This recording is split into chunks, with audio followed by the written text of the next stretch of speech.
มาทุกคนมาฝึกทักษะกันไผเลี้ยงงัวเลี้ยงควายควรเฮ็ดตัวนี้เป็นเด้อเฮ็ดเมาเมาใส่รังงัวรังควายนี่เฮ็ดแนวนี้เฮ็ดแนวนี้แล้วก็ต่อตัวนี้เขา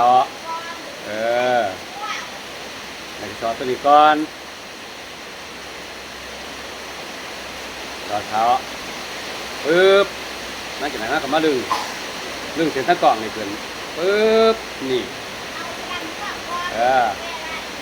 เรื่องให้แน่นมันนี่เรื่องให้แน่นนะฮะทดลองแบบนี้ด้วยเขาทดลองเขาเองก่อนนี่ก็ได้นี่เป็นเมาผูกนี่จัดลองเปลี่ยนบังเด้อใครอยากลองเบิ่งลองเบิ่งง่ายๆเมาผูกงัวผูกกล้วย